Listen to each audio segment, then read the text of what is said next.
बिस्मिल्लाहिर्रहमानिर्रहीम अस्सलाम वालेकुम मुअज़्ज़ज़ नाज़रीन, मैं हूँ आपका होस्ट खालिद बिलाल। तुसन सारा फेसबुक ते यूट्यूब चैनल जदीद सोलर सिस्टम। उम्मीद करना कि सारे दोस्त खैरियत नाल होसन ते सोलर दे हवाले नाल ही अपडेट, क्योंकि सोलर दी शार्टेज मज़ीद वध गई है। ताकि सवेरे भी मैं अपडेट कीता ही जो इन्फॉर्मेशन साकू मिली है उनके मुताबिक।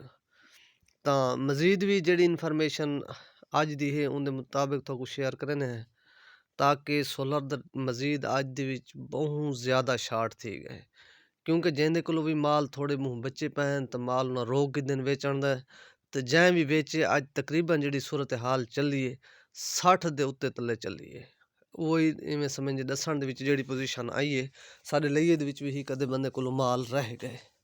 तो वो भी लॉन्जी हाइमो 6 58 रुपए और एन टाइप का जोड़ा माल है वो 60 तो भी उत्ते रेट दसी सी या वेचे सी जेड़ा भी विके। तो सूरत हाल जेड़ी लगती पई है इस वक्त मसनूई है पई, कोई जल्दबाजी की सारे हिसाब की ज़रूरत कोई नहीं। जितने भी सारे दोस्त हैं तो जितना ही मार्केट जो ज़्यादा रुख करे सन तो उतना ही रेट अप थी वैसी। तो ये माल जेड़ी भी शार्टेज है पई इंशाअल्लाह तो ये 20 दे दरमियान अगों पिछों तक ये शार्टेज इंशाअल्लाह ख़त्म थी वैसी। तो ज़्यादा जल्दबाजी ज़रूरत को नहीं, रेट भी कोई ख़ास इतना इम्कान कोई नहीं ज़्यादा मज़ीद अप थी वरना। तो सिर्फ पोजीशन अगर डिमांड ई में रह गई या ई में बनी रह गई तो हो सकते मज़ीद भी रेट अप थी सकदन। ये शार्टेज भी ख़त्म ना हुए जड़ी शार्टेज बनी खड़ी है। तो अगर डिमांड कुछ कम थी गई तो कुछ ना कुछ रेट भी तकरीबन भी को कंट्रोल थी वैसे। अगर डिमांड कम ना थी यह सूरत हाल रह गई जी इस टाइम बन चुकी है तो मज़ीद भी रेट अप थी सकदन। सारे कोल जेड़ी इन्फॉर्मेशन होंदी है उनके मुताबिक असां जरना इन्फॉर्मेशन जेड़ी भी साकू मिलती है उनके मुताबिक असां तो देने हैं। तो मेरे हिसाब विच अपनी राय के मुताबिक भी पैनल का रेट भी पिछा भी ज़्यादा खास को नहीं अप थिया ते कोई खास अप थिवन दा फिलहाल इम्कान भी कोई नहीं। तो कुछ अफवाहें ये भी हैं कि भी टैक्स लगता पे सोलर दे उत्ते, तो टैक्स वाले भी हाल फिलहाल अफवाहें पे कोई टैक्स दे हवाले नाल कोई इस किस्म की खबर कोई नहीं। जेड़ी सारे तक असें इसमें पूरी इन्फॉर्मेशन की दी कोई नहीं मिली साकू कोई इस किस्म की खबर। तो वो भी अगर मिल सी तो वो भी ज़रूर शेयर करे सा फिलहाल। तो डिमांड की वजह तो इवें समझ सारे हिसाब विच मज़ीद माल जेड़े भी ढेर थोड़े मज़ीद शार्ट थींदे पन ये 2-3 दिन जेड़े भी अगले आवन वाले हैं तो ये मज़ीद शार्टेज वैसे अजां भी रेट मज़ीद भी अप थी सकदे इंदे तो भी। तो जेड़ा भी अज दी इवें मौके की सूरत हाल ढेर थोड़ी जेरी मैं पोजीशन गिद्धी है डीजी खान दी मुल्तान दी या लइए दी। तो उनके मुताबिक तो दसने कि लॉन्जी हाइमो 6 अज सारे लइए दे भी तकरीबन 60 के करीब 58 तो 60 के करीब विकदा रह गए।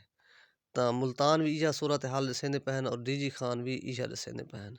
तो बाकी जिनको पी टाइप का माल अज सारे चौक आजम एक बंदे को रह गए तो उथा उनकी जरा संजायदा कि 52 रुपए पर वार्ड विकदा रह गए पी टाइप जिनको दा।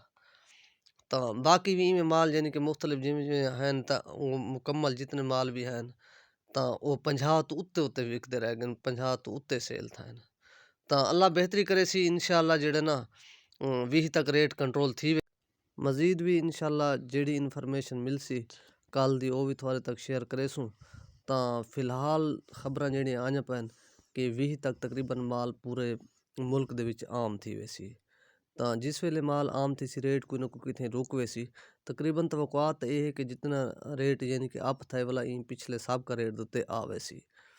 तो हो सकते कुछ टाइम इको लग भी सकते डिमांड की वजह तो जो इतने ते आवन दे उत्ते मज़ीद कम थीवन दे उत्ते। तो मज़ीद भी जेड़ी इंशाअल्लाह इन्फॉर्मेशन हो सी कल वाला थोक शेयर करे सूँ। तो बुकिंग द रेट भी थोक दसे सूँ कि जिस वेले बुकिंग शुरू थी सी तो फिलहाल बुकिंग भी कोई नहीं करेंदे बैठे। तो कुछ कितें दसेंदे भी पैन इन्फॉर्मेशन मिली कि कुछ लोग बुकिंग करेंदे भी पैन वो भी घट रेट दे उत्ते। क्योंकि अगर रेट अप थी वेंदे पैन तो उंदे ते बुकिंग नहीं करेंदे। तो इंशाअल्लाह मज़ीद भी जेड़ी कल दा इमसम सूरत हाल हो सी वो थानू ज़रूर शेयर करे सूँ 10,000 हो जे। इंदे नाल अपना ख्याल करे सो दे सो इजाज़त अल्लाह हाफिज़।